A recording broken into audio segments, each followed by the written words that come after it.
다 함께 주하게 맞춰서 묵상 기도하심으로 10월 두 번째 주 예배 시작하겠습니다.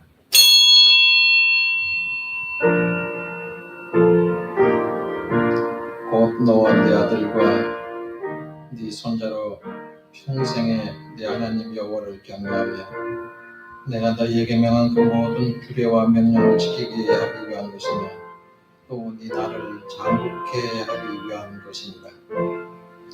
주님의 거룩하신 빛을 보고 하늘의 은혜를 감사하게 하시는 하나님 아버지, 주님께 가까이 할 때마다 저희들의 심령에 땀을 씻어주는 산들바람 같은 생기를 주셔서 감사드립니다.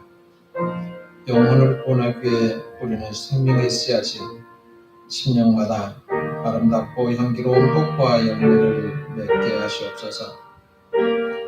이 예배를 통해서 나만이 생각하는 이기적인 생각, 나만이 의롭다는 아집을 버리게 하시며 넓은 하나님의 사랑의 품을 닮아서 소외된 영혼을 위해서 기도하며 하늘 사랑을 전할 기회를 피하지 않게 하시옵소서. 오늘 가지고 나온 기도 제목들, 공고한 영혼의 걱정 의심이 기쁨으로 변하게 하시고 하늘의 응답을 환상으로 보는 예배 되게 하시옵소서. 예수님의 이름으로 기원하옵나이다. 아멘. 찬송가 19장 하시겠습니다.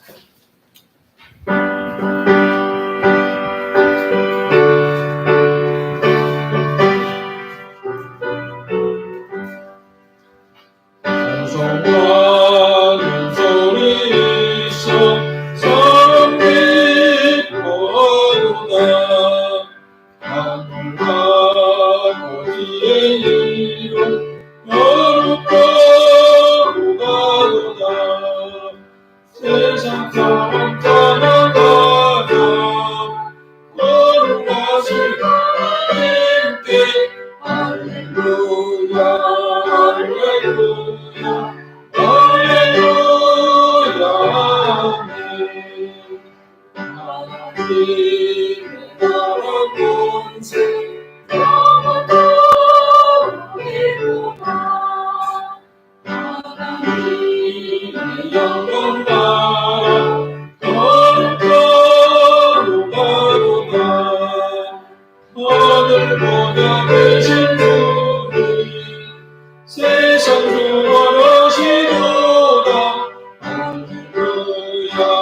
시간이 지나는 주간을 바라보면서 주님과 나만이 아는 죄를 고백하는 참회의 기도를 드리겠습니다.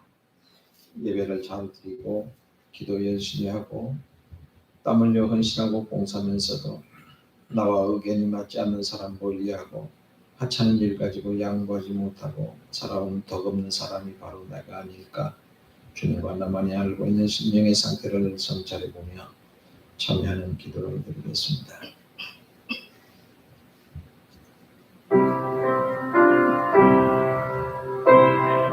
죄와 허물과 어둠에서 이 영생의 빛이신 예수님께 손을 두고 살게 하시는 하나님, 포도원을 넘은 작은 여우같이 세상을 타락시키는 물 속에 속한 죄인을 십자가의 보혈로 구원해 주심을 감사합니다. 마음속에 죄를 잉태하고 불의한 일을 찾아 발걸음을 옮겼고 손으로는 악을 가꿨던 잘못을 고백합니다. 지옥에서 고통받고 이들간으로 후회의 눈물을 흘릴 불쌍한 영혼을 예수 십자가의 보혈로 구원받게 하셔서 감사합니다. 저희의 제약된 생각을 용서하시라고 가시멜로가 쓰였음을 압니다. 가지 말아야 할 곳 다니는 발 때문에 발에 못질 박히셨고 죄를 바꾼 손 때문에 손에 못이 박히셨음을 압니다. 아직도 허물이 포범의 반점처럼 죄를 얽매고 죄하고 문턱에서 저리도 모르는 순간에 엎드리지만 하나님의 자녀임이 분명함을 확신하며 회개에 기도를 드리는 죄를 불쌍히 여기시옵소서. 과거의 잘못된 습관이 뿌리까지 뽑히기를 원합니다. 영혼을 대적하는 육신의 영혼을 다스릴 수 있도록 성령의 권능으로 덧입혀 주시기를 원합니다. 죄짓기 위해서 생각한 터진 웅덩이 같은 정신이 하나님의 말씀이 샘솟는 봄달샘 되게 하옵소서. 악을 몰아내고 선을 행하고자 애쓰고 몸부림치며 심령 속에서 갈등하고 번민하고 있습니다. 영적인 전투에서 승리할 수 있도록 쉬지 않고 기도하며 주님의 힘을 공급받기를 원합니다. 마음이 어지러울 때나 인내하기 힘들 때 주님의 깊은 사랑을 항상 눈앞에 그리며 용기를 얻겠다고 다짐하는 저희 회개를 주님 받으시고 사제의 말씀으로 새롭게 태어나는 은혜를 허락해 주옵소서. 너희는 서로 속이지 말고 너희 하나님을 경외하라. 나는 너희 하나님 여호와니라. 레위기 25장 17절 말씀을 지하며 예수님의 이름으로 참회 기도하옵나이다. 아멘. 찬송가 301장 찬송 부르신 후에 홍명란 목사님 기도해 주시겠습니다.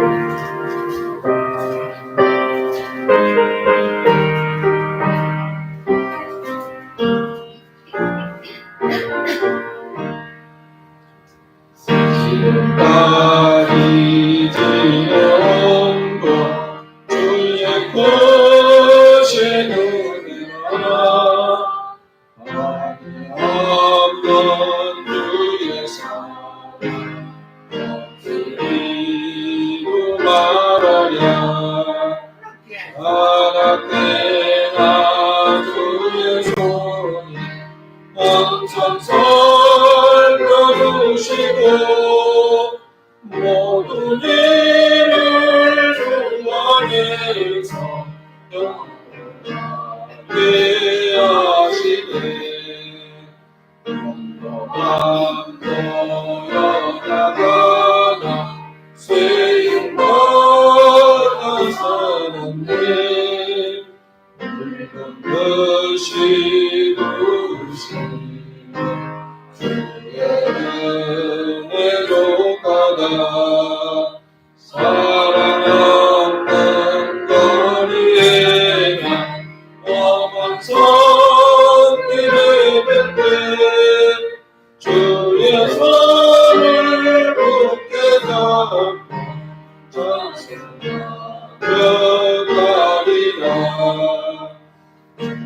다시 배울 날이 날로 멀고 다가와 무거우신 주께 받들 것을 알고 건졌네. 나를 위해 예비하신 고향집에 돌아가 아버지의 품 안에서 영원토록 살리라. 사랑과 은혜가 풍성하신 하나님 아버지, 무더운 여름 가운데서도 저희를 안전하게 지켜주시고 오늘 이렇게 예배의 자리로 불러주시네 감사드립니다. 세상 속에서 지치고 분주한 삶을 살아가는 저희에게 주님의 평안과 쉼을 허락하여 주시옵소서. 지난 한 주간도 하나님께서 동행하셨음을 믿습니다. 연약한 저희의 믿음이 흔들리고 세상의 유혹에 마음이 흔들릴 때도 있었지만 그 모든 순간에도 주님의 은혜는 저희를 떠나지 않으셨습니다. 하나님, 저희가 다시금 주님의 말씀 앞에 서게 하시고 예배 가운데 주시는 은혜로 새 힘을 얻게 하옵소서. 무더위와 장마로 인해 많은 사람들이 육체적으로 정서적으로 지쳐있는 이 계절 속에서 주님의 평안으로 저희 모두를 덮어주시옵소서. 오늘 드리는 예배를 통해 마음의 무거운 짐이 내려지고 주님 안에서 다시금 믿음으로 살아갈 힘을 얻게 하여 주시옵소서. 주님의 몸된 교회가 세상 가운데 소망의 빛으로 서게 하시고 복음 전파의 사명을 온전히 감당하는 공동체 되게 하옵소서.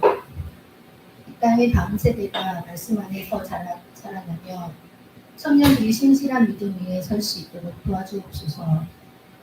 예배 가운데 역사하시는 성령님을 기대하며 모든 영광과 찬양을 주님께 올려드립니다. 이 모든 말씀 저희를 주에서 도움하시고 영원한 생명의 길로 인도하시는 우리 주 예수 그리스도의 이름으로 기도드립니다. 아멘.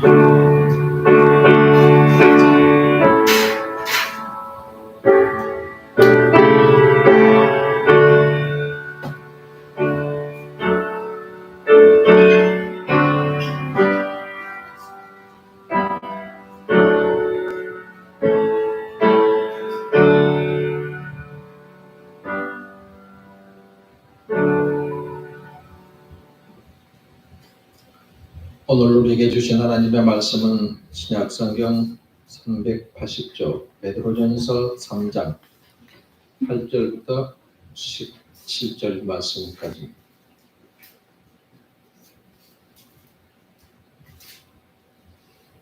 마지막으로 말하노니 너희가 다 마음을 같이하여 동정하며 형제를 사랑하며 불쌍히 여기며 겸손하며 악을 악으로 욕을 욕으로 갚지 말고 도리어 복을 빌라. 이를 위하여 너희가 부르심을 받았으니 이는 복을 이어받게 하려 하심이라. 그러므로 생명을 사랑하고 좋은 날 보기를 원하는 자는 혀를 금하여 악한 말을 그치며 그 입술로 거짓을 말하지 말고 악에서 떠나 선을 행하고 화평을 구하며 그것을 따르라. 주의 눈은 의인을 향하시고 그의 귀는 의인의 간구에 기울이시되 주의 얼굴은 악행하는 자들을 대하시느니라 하였느니라. 또 너희가 열심으로 선을 행하면 누가 너희를 해하리요?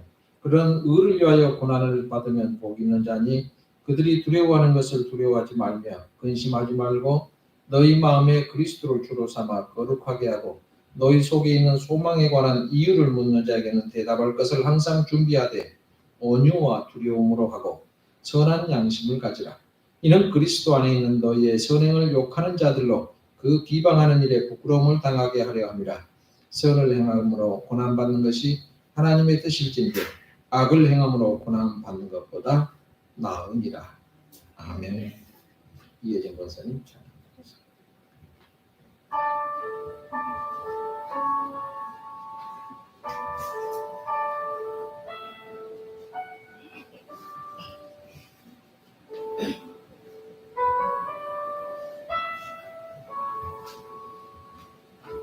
주의 손 날 붙드시네. 영원한 피난처 되시네. 깊어진 한숨 속에도 변함없이 우리를 일으키시네. 주내 아버지 그 신팔로 날 덮으시네. 주는 내 큰 능력 변함없이 우리를 일으키시네. 주의 손 날 붙드시네. 영원한 피난처 되시네. 깊어진 한숨 속에도 변함없이 우리를 일으키시네.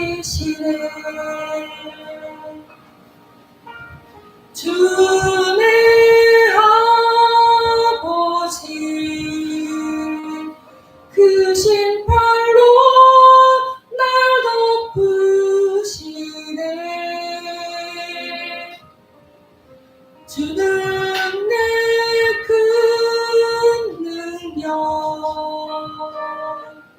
변함없이 우리를 일으키시네.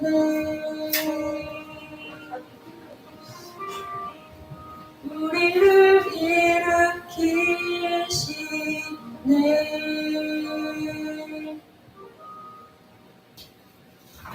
네, 감사합니다. 저나 여러분이나 모든 사람이 얘기를 합니다. 잠시 왔다 가는 인생, 이 세상 인연 따라 왔다 가면 인생살이 마치고 나면 누구나 떠나야 하는 것이 인생이다. 이런 얘기를 많이 합니다. 부모님의 초대를 받아서 세상에 왔지만 이 세상에 인연이 닿게 되면 돌아가야 하는데 길어봤자 몇십 년 살다 가는 게 인생입니다. 이 인생을 살아가면서 사랑하며 가장 중요한 것은 예수 믿고 천당 가야 합니다. 그런데 이 땅에 몇십 년 사는 동안에 예수를 믿는다라고 하는 그리스도인들의 삶은 굉장히 힘들게 마련입니다. 그리스도인으로서 올바로 산다. 이건 쉬운 일이 아니라는 겁니다. 그래서 베드로가 본문을 통해서 그리스도인이 살아야 할 바른 태도가 뭔가 몇 가지로 설명을 하고 있는데요. 마지막으로 말하노니 너희가 다 마음을 같이하여 체휼하며 형제를 사랑하며 불쌍히 여기며 겸손하며 악을 악으로 욕을 욕으로 갚지 말고 도리어 복을 빌라. 이를 위해서 너희가 부르심을 입었나니 이것은 복을 유업으로 받게 하려 함이라. 그랬습니다. 한마디로 말해서 우리 성도들 서로 상관은 서로 사랑하고 불쌍히 여기고 겸손한 마음 갖고 악을 악으로 갚지 말고 오히려 복을 빌어주라는 겁니다. 물론 이 베드로의 이 같은 성도들의 생활 원리는 세부적인 조항이 아니라 원칙론적인 설명들입니다. 그것은 바로 가정생활로부터 이 기준들은 항상 지켜야 될 귀중한 원칙들이라고 말할 수가 있겠습니다. 가정생활이며 사회생활이며 교회생활에 이르기까지 어떻게 살아야 할 것을 가르쳐주고 있는 말씀이죠. 사회적인 책임에 대해서 권면으로 형제를 사랑하라 라고 권면을 합니다. 예수 그리스도를 내 구주로 영접을 하고 하나님을 아버지라고 부르는 모든 사람들은 다 형제들입니다. 여기 앉아있는 여러분들 전부 다 형제들이에요. 여기서 체휼한다라고 하는 말이 무슨 말이냐? 남을 동정한다 이런 뜻입니다.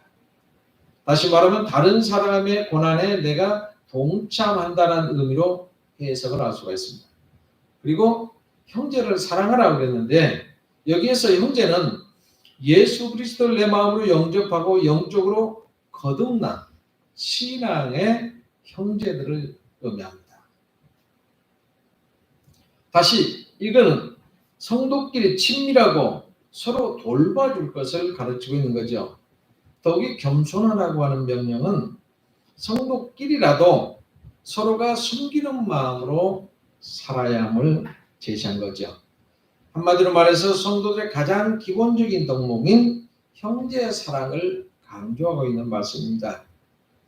성도들 상간의 형제임을 확인시켜주는 행위가 바로 사랑이라고 하는 거죠. 성도는 마음을 같이 해서 체휼하고 형제를 사랑하며 불쌍히 여기고 겸손해야 된다는 얘기입니다. 그래서 악을 악으로 욕을 욕으로 갚지 말고 도리어 복을 비로해 주어야 한다. 이 얘기를 하면 구약 성경에는 이는 이로 너는 눈으로 갚으라고 했는데요.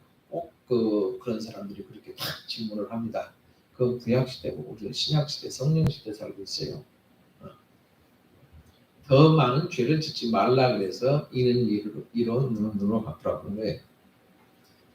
체유라는 것은 동정이고 불쌍히 여기는 거고 형제를 사랑하고 불쌍히 여기는 거, 겸손한 거 이런 것들은 다 예수 믿는 사람들, 다시 말해서 그리스도인들의 미덕입니다.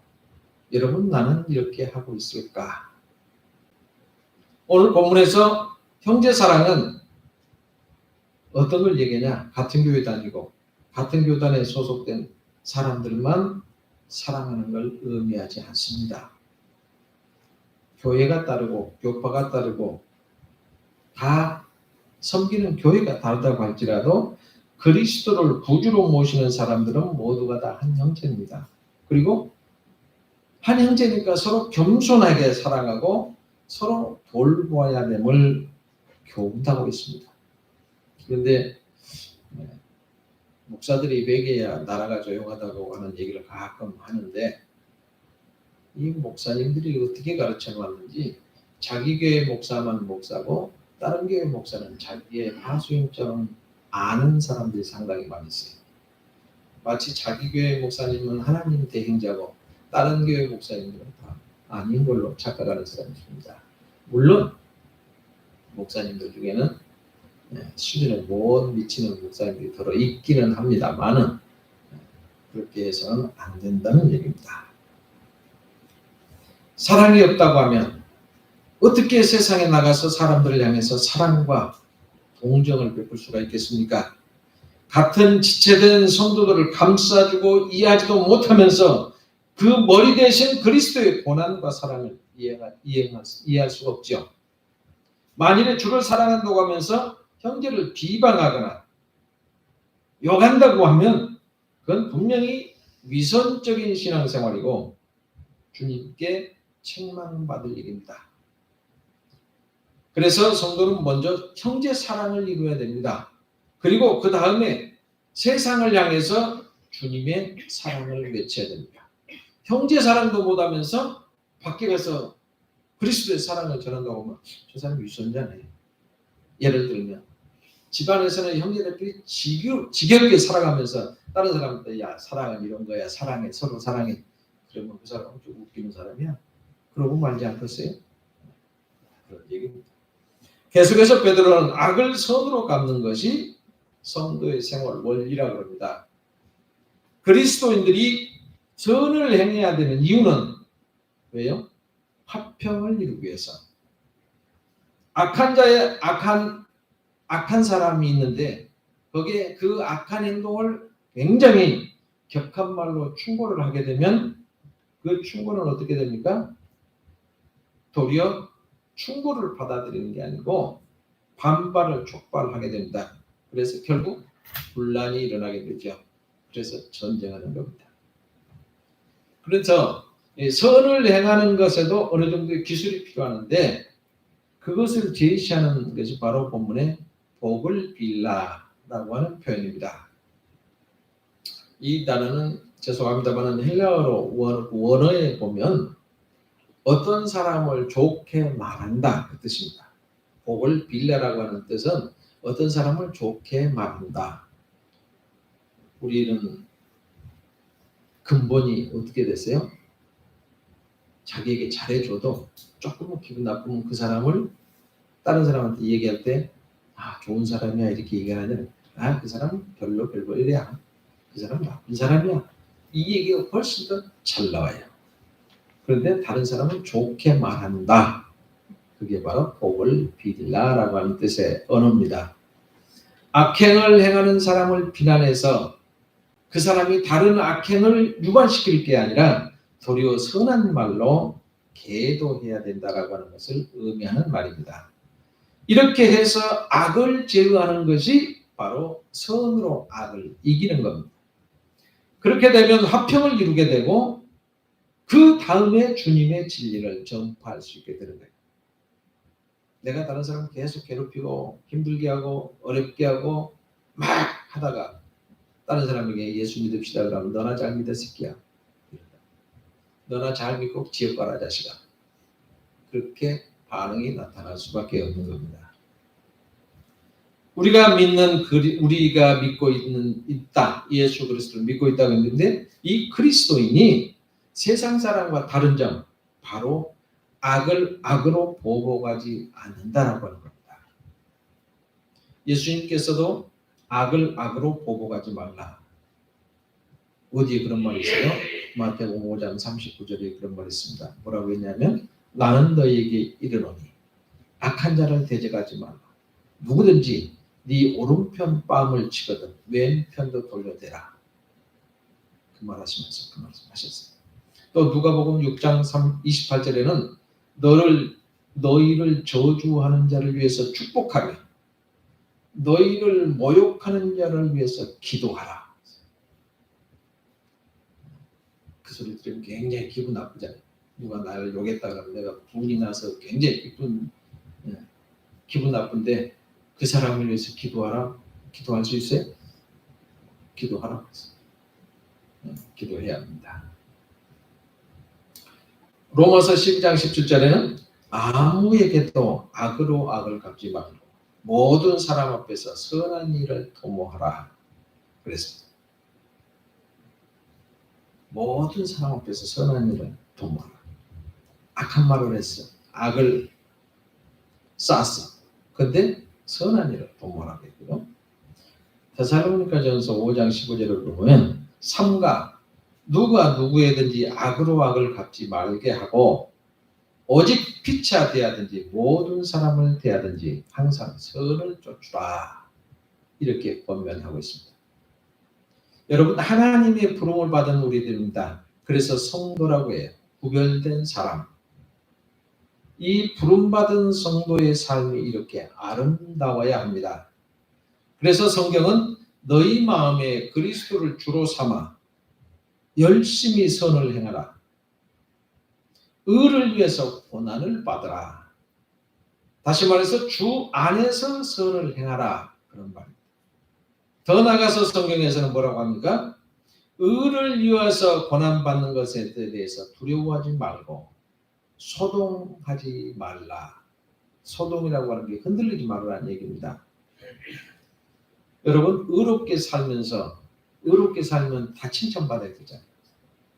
응? 내가 의롭게 산다고 소문이 다 났다. 그럼 내가 칭찬받아야 마땅하죠. 그런데 비난을 받아. 비난해요. 그러면 어떻게 됩니까? 속에서 부글부글하죠. 저 새끼를 어떻게 내가 혼내주지? 어떻게 골탕을 좀 먹이지? 이 생각 드는 게 사람입니다. 그런데 성경에서 뭐라고 합니까? 의롭게 살면서 고난을 받아서 마음이 낙심되고 좌절을 될 때 하나님은 왜 이렇게 하시나? 하나님이 살아 계시느라는 건가? 하나님은 죽었다라고 하는 니체가 얘기하는 그 말이 맞는 거 아닌가? 이때 마음이 막 흔들릴 수 있어요. 하나님이 살아계신다고 했는데 왜 이럴 수가 있지? 이럴 수도 있습니다.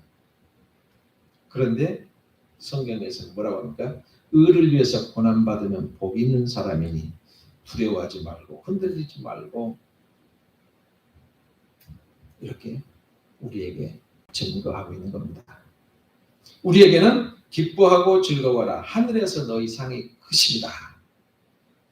이 주님의 약속과 하늘에 간직한 영원한 소망이 바로 그렇게 사는 사람이 있다는 겁니다. 그러므로 우리는 소망 갖고 더 적극적으로 선을 행하면서 고난을 오히려 즐거워하면서 살아야 되는 겁니다. 그래서 주 안에서 선을 행하며 살아야 되는 겁니다. 의로운 고난받는 것에 대해서 두려워해서는 안 됩니다. 이렇게 사는 것이 우리가 세상 사람들 앞에서 빛과 소금으로 가져야 할 인간관계라고 하는 겁니다. 베드로는 고난을 맞는 성도의 태도에 대해서 말하고 있는데요. 고난을 당하는 성도의 기본 자세를 논하면서 그 본을 보이신 그리스도의 고난을 설명을 합니다. 뭐라고 했어요? 의를 위하여 고난을 받으면 복 있는 자니 저희의 두려움을 두려워하지 말고 소동하지 말고 선을 추구하는 생활을 하라. 이렇게 권면을 하면서 오히려 박해자가 뉘우칠 수 있도록 너희 마음에 그리스도를 주로 삼아 거룩하게 하고 너희 속에 있는 소망에 관한 이유를 묻는 자에게는 대답할 것을 항상 예비하고 있어라. 그랬습니다. 너 왜 그렇게 하냐? 그러면 왜 그렇게 한다고 대답할 말을 대비하고 있어라. 그러니 예수님께서는 이 땅에 오셔서 어떻게 했어요? 귀신 들린 자 해방시켜 주었습니다. 눈먼 자를 눈을 뜨게 하셨습니다. 각종 병든 사람을 다 고쳐주셨습니다. 뿐만 아니에요. 죽은 자를 살려주셨고 죄 지은 자를 용서하셨고 배고픈 사람은 먹여주었어요. 그리고 백성들을 가르치시고 가난한 자를 위로하시고 슬픔을 당한 자 있으면 함께 울어주고 고통당하는 사람과 함께 아파하시고 이처럼 악한 일을 행한 일이 없는데 이렇게 산 사람을 누가 괴롭혔어요? 그리스도가 예수님이 나타나셔서 불편한 사람들이 있어요. 이름 말해서 기득권 세력들, 서기관 제사장들이죠. 그러니까 이 사람들이 불편하니까 군중들을 동원해서 정치하는 사람들 그러죠. 군중들을 막 동원해갖고 내가 옳다고. 그래서 고난을 당하게 만듭니다. 저거 없애버려야 돼가지고 체면이 있었는데 저게 예수라는 놈이 나타나서 우리를 체면을 다 구기네. 그래서 선동해서 고난을 당하게 만듭니다. 이때 성경은 예수님을 이 같은 삶에 대해서 이렇게 말합니다. 선을 행함으로 고난 받는 것이 하나님의 뜻일진데 악을 행함으로 고난 받는 것보다 나으니라. 그런데 예수 믿는 사람들이 가끔 이런 사람이 있어요. 지가 잘못해갖고 막 고난 받으면 예수님이 받은 고난도 이렇게 힘들었는데 내가 참아야지. 그건 창피한 거지. 참아서 되는 게 아닙니다. 그리스도의 고난은 선을 행함으로 받은 고난이었습니다. 세상과 적당히 타협하면서 살지 못하는 것이 죄가 되고 불의를 규탄하고 정의를 부르짖는 것이 정죄가 됐습니다. 악인의 고난은 그의 악행의 원인이 있지만 선인의 고난은 하나님의 신비로운 뜻에 기인한 겁니다. 마치 의로운 사람 욥이 까닭없이 고난당한 것처럼 의인의 고난 속에는 하나님의 연단의 섭리가 내포되어 있습니다. 그런데 악인의 고난은 수욕을 가져오지만 선인의 고난은 영광을 가져오게 될 줄로 믿습니다. 그리스도의 고난은 만인을 구원하는 큰 은총과 영광을 가져오게 되었습니다. 그리스도께서 선을 행함으로 고난받았기 때문에 영광을 가져왔습니다. 그래서 우리들의 마음은 예수 그리스도의 마음에 주로 삼아서 거룩해야 됩니다. 여러분 마음속에 주님을 모시고 있으면 거룩해지는 마음속에 그리스도를 내 주인으로 모시고 살게 되면 성령님께서 연약한 성도를 도우시게 되고 그러므로 인해서 세상의 불의를 이길 수 있고 그 방법은 우리들의 거룩함이 될 것입니다. 그러면 거룩한 성도를 마귀가 흔들 수가 없습니다. 고난을 통해서 흔들어 보기도 해요. 여러분 의롭게 살라고 하면 고난이 더 막 자주 와요. 그래서 이 고난을 통해서 마귀가 성도들을 막 흔들어 보기로 하지만 결국은 쓰러뜨리지 못하고 물러가게 되는 겁니다. 여러분 성경에 보면 요셉이라고 하는 사람이 있어요. 요셉이 고난은 정말로 값지고 아름다울 것이었습니다. 그래서 요정 형제들에게 팔려가서 죽여버리려고 했다가 야 죽이기는 너무하자 부릉에 빠져났다가 팔려가서 거기서 얼마나 잘 사는지 붙잡혀간 나라의 총리가 됐잖아요. 의롭게 살고 고난받고 살았지만 결국은 하나님의 영광을 드러내셨습니다.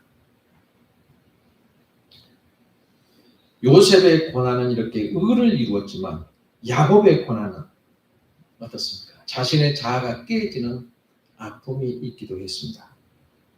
우리 성도들에 있어서의 고난은 바로 선을 행해서 받는 고난이어야 됩니다.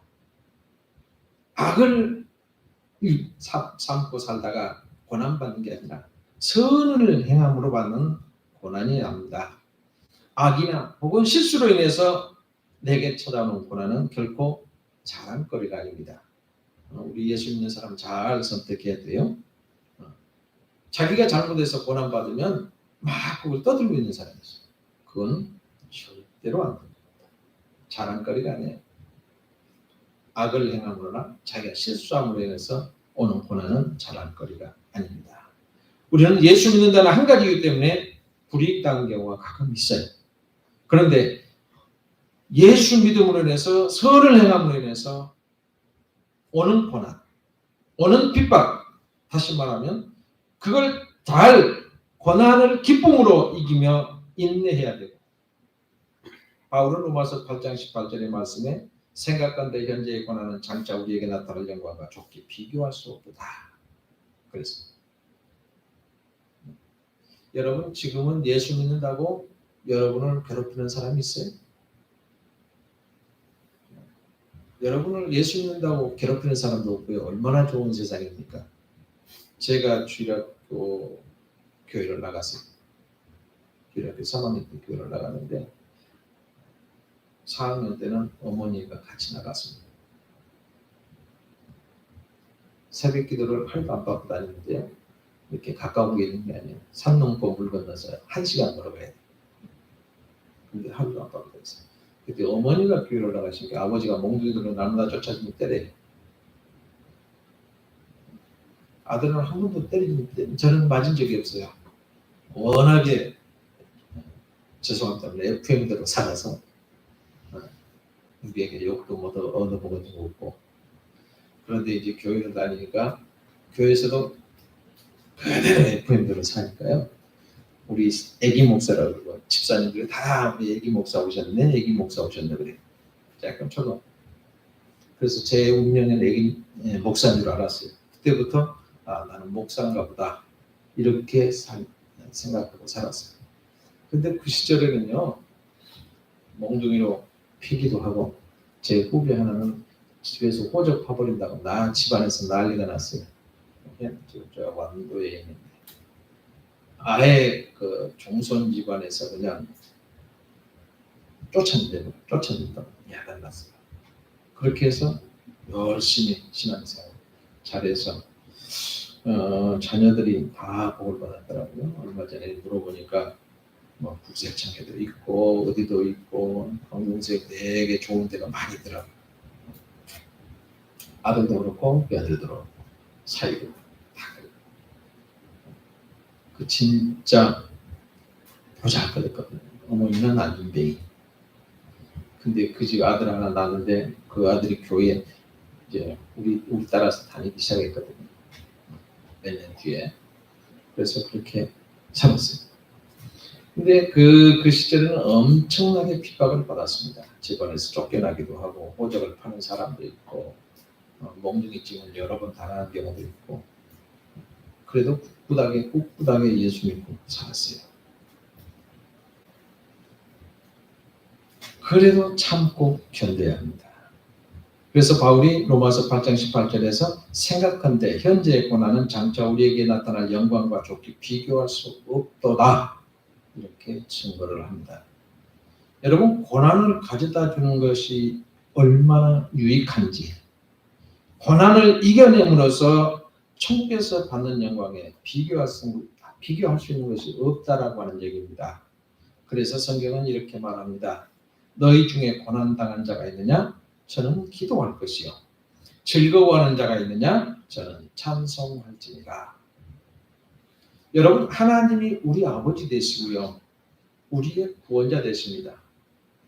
제가 친구 목사가 건물을 하나 샀다 그래요.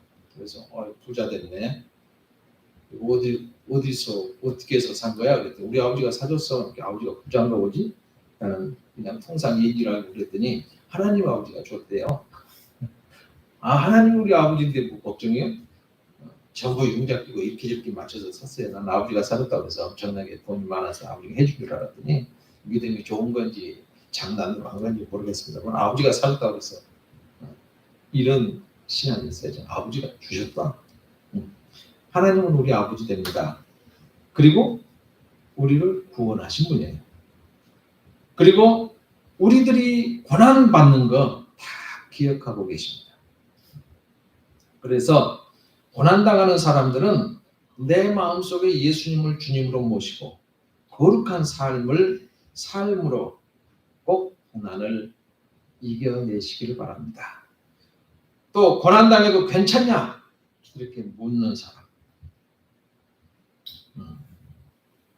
예수 그리스도께서 주시는 참 평안과 기쁨 그리고 소망, 우리의 소망을 얘기할 수 있어야 돼요. 가끔 고난당하면 그러죠. 어떻게 예수님 믿으면서 그렇게 고난당하냐? 내가 잘못해서 고난받으면 입 딱 다물어야죠. 잘못을 회개하고. 근데 그 의를 행하다, 선을 행하다 고난받았으면 그리스도에게 평안. 예수님이 내게 평안을 주셔서 아무것도 문제가 아니야. 나는 기뻐. 그리고 우리의 소망은 하늘에 쌓는 거야. 이렇게 얘기할 때 상대방이 야, 예수 믿어서 저렇게. 예수 안 믿는 사람은 고난당하면 어디 가요? 약사로 가죠. 옥상에 올라가든지. 그리고 끝나잖아요. 평안과 소망을 힘들어도 기쁨으로 누리고 사시는 우리 모두가 되시기를 주님의 이름으로 축복합니다. 기도하겠습니다. 때와 계절의 변화를 통해서 창조의 신비를 알게 하시는 하나님, 부정한 입술로 살아온 죄인을 그리스도의 보혈로 하나님께 찬송을 드리는 도구가 되게 하셔서 감사합니다. 저희들의 게으름과 태만이 주님의 교회를 부흥하지 못하게 하는 걸림돌이 된 것도 고백합니다. 기도를 통해서 받아야 할 은혜가 없어서 받은 증거조차도 전하지 못했습니다. 매주 주님 앞에 예배하는 것이 저희들의 사명일 텐데 보이다 말다 하는 사람이 많습니다. 주님, 꺼진 등불같이 차가운 심령에 뜨거운 열심이 될 수 있도록 성령의 불을 붙여주시기를 원합니다. 내가 먼저 하나님을 영접한 신앙의 선배라고 뽐내지 말고 믿음이 약한 자를 겸손히 섬길 수 있는 마음을 허락해 주옵소서.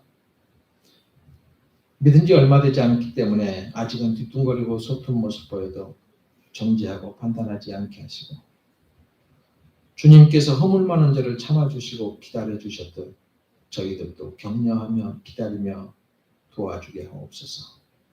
믿음은 사랑의 힘으로 키우는 것이 아니라 주님께서 자라게 하신 줄 믿습니다. 투명한 사람에게도 다정하게 대할 수 있는 넓은 아량도 우리에게 주시옵소서.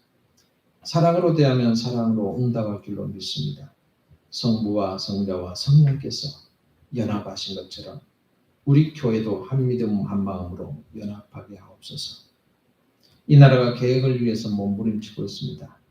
서로 분열하고 다투지 않게 지혜를 모아서 하나님의 축복을 받는 의로운 나라로 거듭날 수 있도록 주님, 우리는 매일 기도하며 저희 기도를 응답해 주시기를 원하며 예수님의 이름으로 기도하옵나이다. 아멘.